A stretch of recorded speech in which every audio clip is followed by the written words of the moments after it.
కావాలా, అప్పుడు ఆ రోగాలు రాకుండా కనబడతాయి. ఇంకొకటి ఏం చేయాలా, ప్రతిరోజు స్నానం చేయాలి, లేకుంటే తలలు అన్ని పెయిన్లు వస్తాయి, గిజి గిజి గిజి గిజి దురద దురద దురద ఉంటుంది. అర్థమైందా? చేస్తారా స్నానం? ఈరోజు అందరూ స్నానం చేయాలి. తర్వాత ఇంకేం చేయాలా, రోజు వారానికి ఒక్కసారి తల స్నానం చేసుకోవాలి, తలకు నూనె పెట్టుకోవాలా, మంచి బట్టలు వేసుకోవాలా, స్కూల్కి పోవాలా, చదవాలా. ఇవన్నీ చేస్తే మీ భవిష్యత్ అనేది మంచిగా ఉంటుంది. అర్థమైందా? అర్థమవుతుందా నేను చెప్పేది? మీలాగా ఎంతో మంది పిల్లలు వాళ్ళు గ్రహించేది ఏంటంటే, అరే మేము కూడా చదువుకుంటే మేమే కాదు, మా కుటుంబం, మా ఇల్లు, మా తల్లిదండ్రులు, మా అన్నదమ్ములు బాగా అవుతారు, మా ఊరు కూడా బాగా అవుతుందని మంచిగా చదువుకొని పెద్ద కలెక్టర్ లైన్లు, డాక్టర్ లైన్లు, ఇంజనీర్ లైన్లు, లాయర్ లైన్లు, పొలిటీషియన్ లైన్లు, ఈ రీతిగా మీరు కనుక చేసినట్లయితే దేవుడు మిమ్మల్ని ఆశీర్వదిస్తాడు. ఎందుకంటే మనం చూడండి, ఏదైనా విత్తనం వేస్తేనే ఒక పంట వస్తుంది కదా, అవునా కాదా?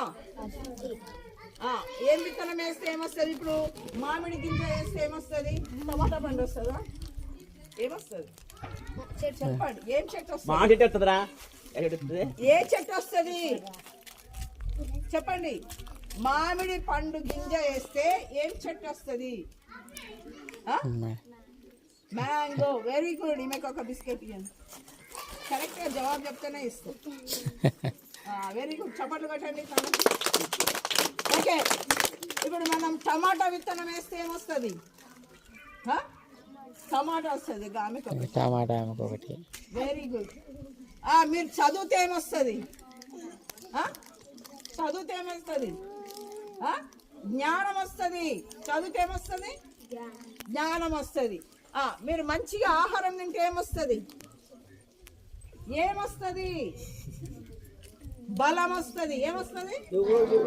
అందరు చెప్పండి. నేను మంచిగా ఆహారం తింటే బలం వస్తుంది. నేను ఆహారం మంచిగా తింటే బలం వస్తుంది. నేను స్కూల్కి పోతే జ్ఞానం వస్తుంది. ప్రార్థన చేస్తే ఆశీర్వాదం వస్తుంది. కాబట్టి ఈ రోజు నుంచి ప్రార్థన చేస్తాం.